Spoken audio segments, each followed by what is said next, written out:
मुझे लगता है तालीम से ज़्यादा अहम कोई भी चीज़ दुनिया में नहीं है।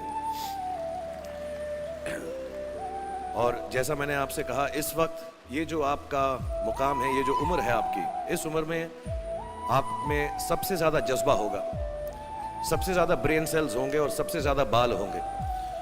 कुछ सालों बाद जज्बा भी कम हो जाएगा, बाल भी कम हो जाएंगे, ब्रेन सेल्स भी कम हो जाएंगे।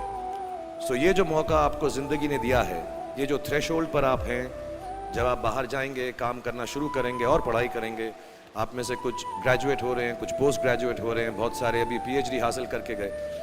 आप लोगों को सिर्फ इतना कहना चाहूँगा कि जैसे आपकी सोच है, जो आपके दिल में आए, ज़िंदगी भर सिर्फ वही कीजिएगा। क्योंकि जब आप मेरी उम्र के होंगे या अपने माँ बाप की उम्र के होंगे, अपने टीचर्स की उम्र के होंगे, तो कहीं ना कहीं दिल में कोई ना कोई रिग्रेट रह जाती है कि मैंने वो क्यों नहीं किया। तो हर लड़के और हर लड़की को मैं सिर्फ यही कहूँगा, प्लीज़ जो दिल में आए इस उम्र में ज़रूर कीजिएगा। मेरे जो वालिद थे, मैंने जैसे बताया, बहुत पढ़े लिखे थे, तो उन्होंने बहुत गरीब भी थे, उनको कभी कोई नौकरी नहीं मिली, हार्डली उनके पास पैसे होते थे। जो भी बिजनेस उन्होंने शुरू किया, इतनी तालीम हासिल करने के बाद भी वो फेलियर ही रहा। लेकिन उन्होंने बहुत प्यार दिया, और क्योंकि उनके पास पैसे नहीं होते थे, तो मेरे हर जन्मदिन पे अपनी कोई पुरानी चीज़ मुझको दे दिया करते थे। पहली चीज़ जो उन्होंने मुझे दी थी, उन्होंने मुझे अपना शतरंज का सेट दिया था, टूटा फूटा सा। शतरंज खेलते थे और उन्होंने मुझे कहा कि शतरंज से आप जिंदगी के बारे में बहुत कुछ चीज़ें सीख सकते हैं। पहली ये कि कोऑपरेशन और साथ मिलजुल कर काम कैसे करना है।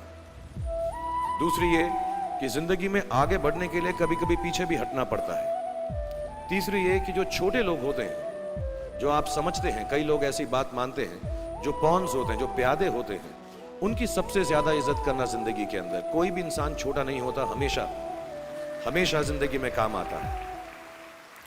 और कामयाबी हासिल करने के लिए आखिरी बात शतरंज ये सिखाती है हमको कि कभी कभी जिस चीज से सबसे ज्यादा लगाव होता है, जैसे रानी से अमूमन हो जाता है, कभी कभी उसे भी सैक्रिफाइस करना पड़ता है आगे बढ़ने के लिए। दूसरी चीज जो उन्होंने मुझे दी, मेरे पास है वक्त, 2 मिनट बोल सकता हूँ, सॉरी। दूसरी चीज जो उन्होंने मुझे दी थी, वो एक टाइपराइटर दिया था। आज के ज़माने में आई डोंट थिंक किसी को, बहुत सारे बच्चे होंगे यहाँ पे जिनको मालूम भी नहीं होगा टाइपराइटर कैसा लगता है। अब सब कंप्यूटर पे काम करते हैं, तो टाइपराइटर के ऊपर जब आदमी लिखता है और अगर गलत लिखता है तो उसको मिटाने में बहुत तकलीफ होती है। So you have to be very diligent, बहुत ध्यान से लिखना पड़ता है, हम गलती नहीं कर सकते।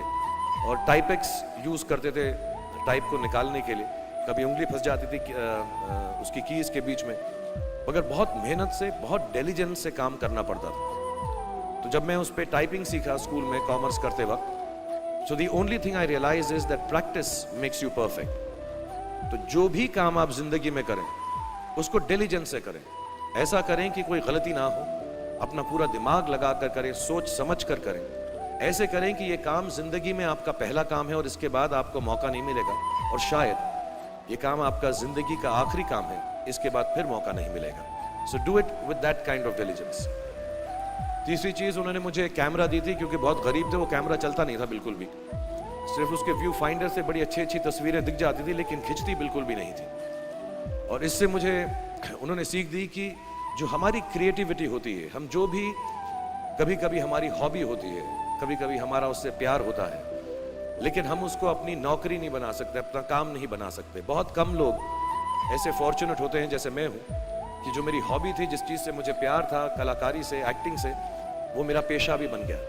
अमूमन ऐसा होता नहीं है, लेकिन जो हमारी कला है, चाहे वो पोएट्री है, चाहे वो लिखना है, चाहे वो पेंटिंग है, चाहे जो भी चीज़, गाना है, अकेले में गाना है, हमारी क्रिएटिविटी ज़रूरी नहीं है कि दुनिया एक्सेप्ट करे।